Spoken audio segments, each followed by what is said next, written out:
And here with us to further discuss diversity on campus is Professor Jody Armour. He teaches at the Gould School of Law here at USC with a focus on racial bias in the justice system.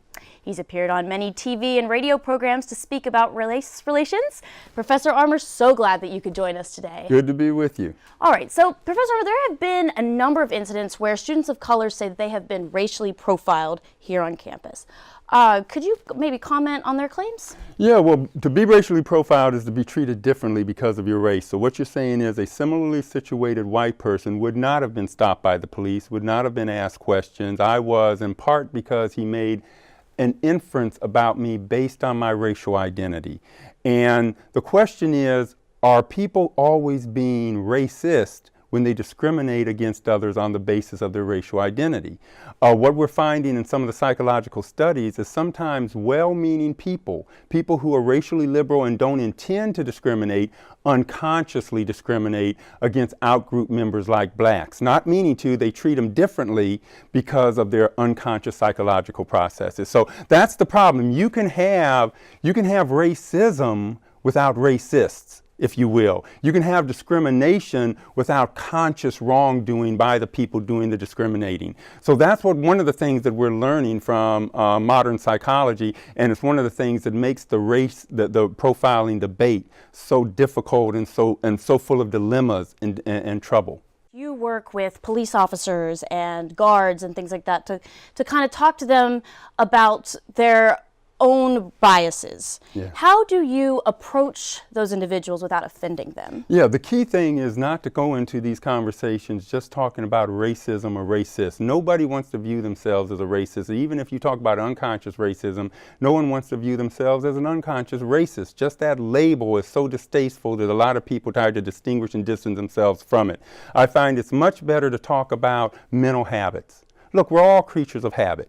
And all a stereotype is a well-learned set of associations, like a habit, that can run automatically without your conscious awareness, also like a habit. So an example of a stereotype would be a 3-year-old white girl who, in Phyllis Katz's piece in the New York Times, said to her mother upon seeing a black infant, "Look, Mom, a baby made." Now that 3-year-old little girl isn't a bigot, she's not a racist. All she's doing is reporting an association that's been forged in her memory between women from a certain social identity and a social role she commonly sees them in. She may turn 18, reach the age of judgment, and come to renounce that as an appropriate way to think about black women. Her personal standards may be egalitarian, but that doesn't mean that well-learned set of associations has disappeared. So now she has the possibility of unconscious bias established in her memory that can spring out and affect her perceptions and judgments without her conscious awareness. Absolutely, and that's kind of the problem, is that even those of us who don't think that the things that we're doing are racist or are done with bias, we're doing them unconsciously. And so in terms of campus, bringing this conversation back to campus climate, yes. What do you think that what's the role of the administration in tackling this type of unconscious prejudice? What are the types of things that we could do? Yeah, I think our administration, like many administrations around the country, are trying to take diversity, inclusion, campus climate issues seriously. Certainly ours, I think, has kind of gotten ahead of the curve some and had some discussions about diversity and was forming committees even before some of the big events happening around Tim Wolf and the University of Missouri, where the president stepped down in response to student activism and athlete activism, et cetera. I think that our provost has actually been ahead of that curve and has been taking some proactive steps at addressing this. So what you need are things like, let's have lots of discussions about the nature of unconscious bias.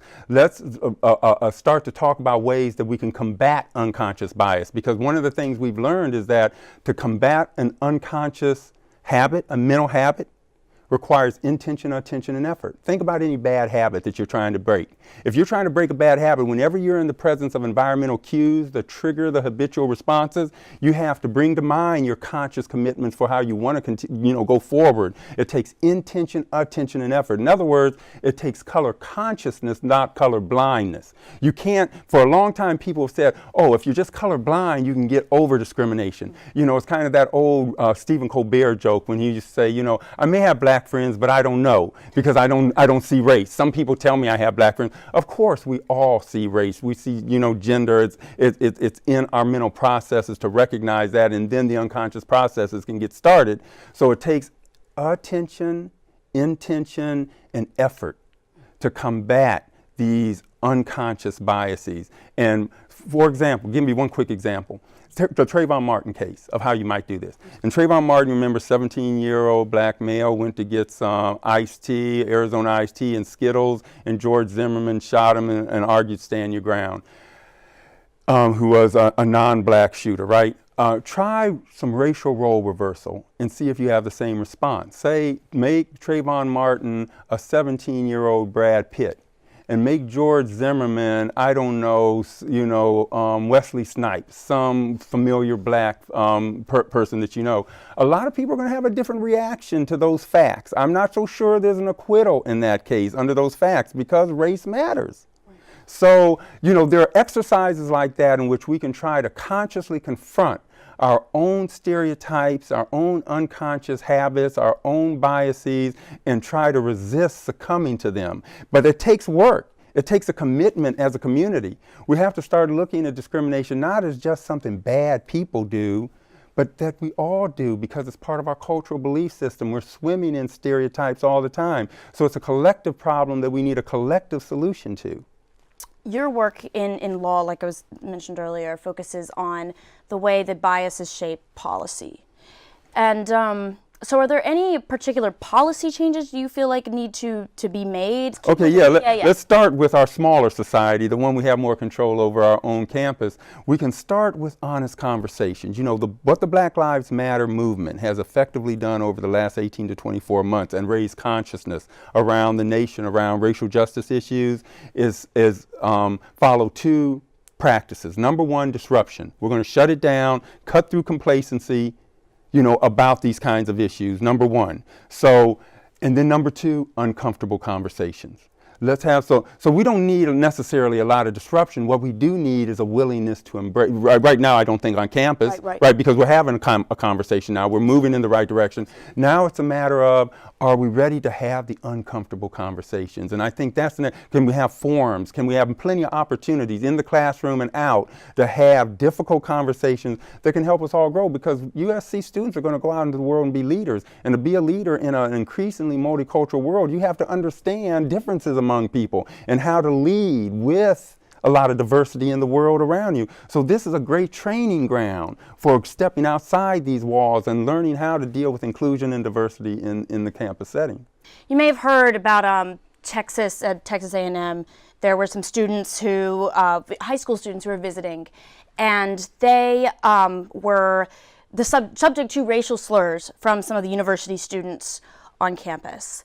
So that's an instance of overt racism, and the administration responded by sending these high school students apology letters, handwritten cards for them. Said, we're sorry for what happened. Do you think that response is adequate? Well, that's a good start, recognizing the harm, the injury, the kind of, that words like that can wound the psyches of these young people. That's a good start. I think a lot of people might want a more punitive response toward the people who made the statements. And I don't think that always the most punitive response is always the best. Sometimes we have to, especially in a college setting, try for an educative approach. We've got to try to take these as teachable moments and try to educate toward tolerance and towards more unity around them. So I'm not necessarily saying that there shouldn't be some reaction by the administration, some process, but I wouldn't necessarily look for the most punitive response possible. I'd look for an opportunity to say, what does it mean to be a member of this community? How can we treat one another more as the kind of group that we want to be and take a more positive rather than punitive approach? Absolutely, and thank you so much. We're out of time, unfortunately. Good talking to you. But thank you for being here. My pleasure. Awesome.